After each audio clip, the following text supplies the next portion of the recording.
बिस्मिल्लाहिर्रहमानिर्रहीम।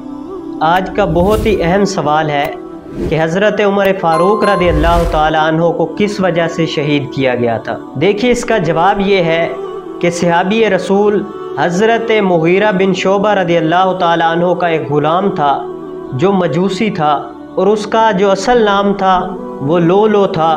तो वो एक मरतबा हज़रत उमर फ़ारूक रज़ी अल्लाह ताला अन्हो की बारगाह में अपने मालिक की शिकायत लेकर आया कि उसका मालिक यानी हज़रत मुग़ीरा बिन शोबा रज़ी अल्लाह ताला अन्हो मुझसे 4 दिरहम रोज़ाना के वसूल करता है।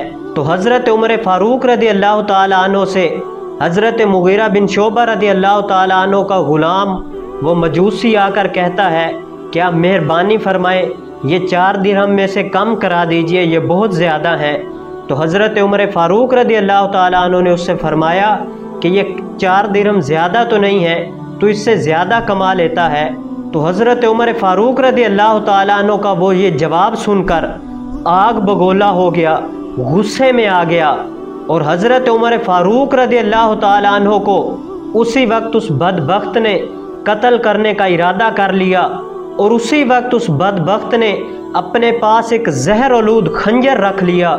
और जब 26 ज़िलहज 23 हिजरी को हज़रत उमर फ़ारूक रज़ी अल्लाह ताला अन्हो फजर की नमाज के लिए मस्जिद नबवी शरीफ में तशरीफ़ लाए, जब हज़रत उमर फ़ारूक रज़ी अल्लाह ताला अन्हो नमाज पढ़ाने के लिए खड़े हुए तो वो बदबख्त मजूसी आप पर हमला आवर हो गया। और उस बदबख्त ने इतना सख्त वार किया कि हज़रत उमर फ़ारूक रज़ी अल्लाह ताला अन्हो बहुत ही ज़्यादा ज़ख्मी हो गए। और 3 दिन के बाद 10 साल 6 माह और 4 दिन मुसलमानों की खिलाफत अमूर अंजाम देने के बाद 23 साल की उम्र में हज़रत उमर फ़ारूक रज़ी अल्लाह ताला अन्हो जाम शहादत नोश फरमा लिया। तो ये है असल वो वाक़या कि किस दिन आपको शहीद किया गया, किस वक्त शहीद किया गया और किस वजह से शहीद किया। दुआ है अल्लाह अज़्ज़ा वजल हमें इन राफ़ज़ियों, नासबियों और ख़ारजियों से, इनके गंदे अकीदे से अल्लाह अज़्ज़ा वजल हम सब मुसलमानों को महफूज फरमाए और अल्लाह अज़्ज़ा वजल इनको हिदायत नसीब फरमाए। वाखिर दावाया अनिल हम्दुलिल्लाहि रब्बिल आलमीन।